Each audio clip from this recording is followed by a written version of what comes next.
Welcome to installing and activating Sage Mass Intelligence.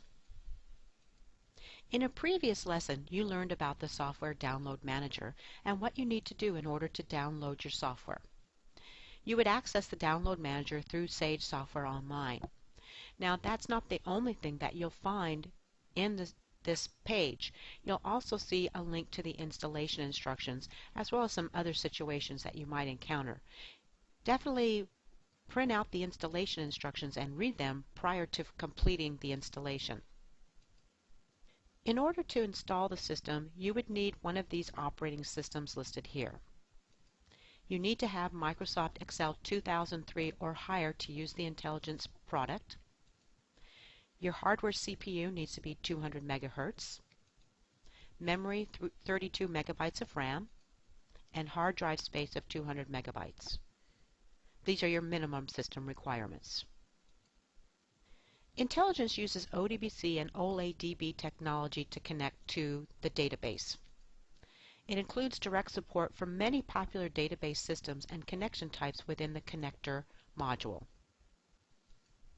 In order to finish your Intelligence installation, you will need to create a shared folder for your report repository. You'll be prompted in the installation to point to that shared folder, so you might want to do this prior to the installation. So let's see how it works.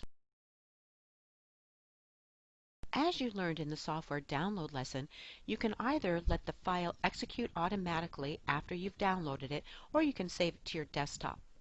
In either case, it is a wizard-based installation.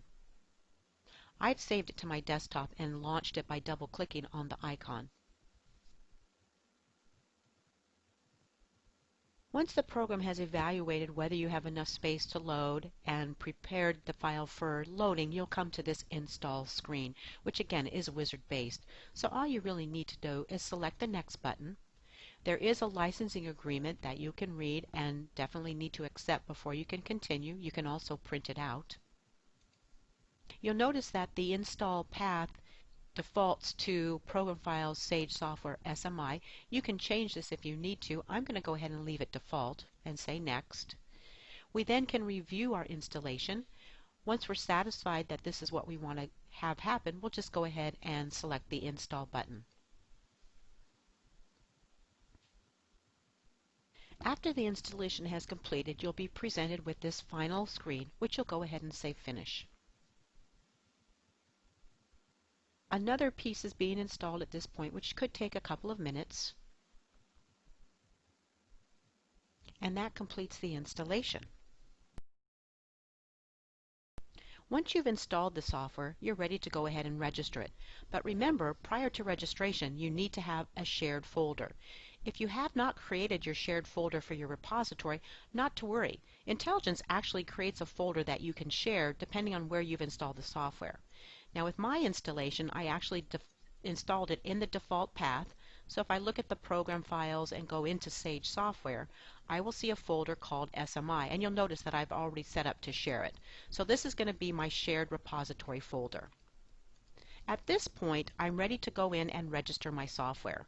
So from my start, I'll go into All Programs, into Sage Software, into the Sage Mass 90 and 200 Intelligence, and into my Licensing Manager. Now you will be receiving unlocking keys for your product, and you'll need to have access and a connection to the internet in order to do this. So you'll go ahead and put in your unlocking keys.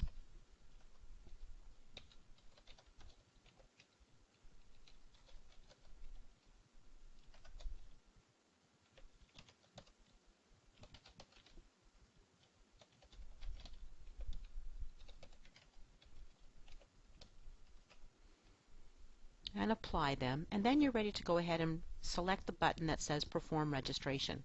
At this point, your system is contacting the Sage Activation Server to verify your unlocking keys. And ideally, you receive this message that your registration has been completed successfully.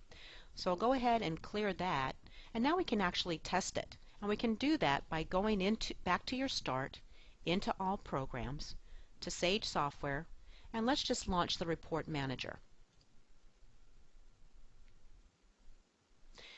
Now you'll notice at this point you'll need to point to where your company information is, and then your report repository you'll be putting in your shared folder. You'll log on to a specific company with a mass username and password and just say OK.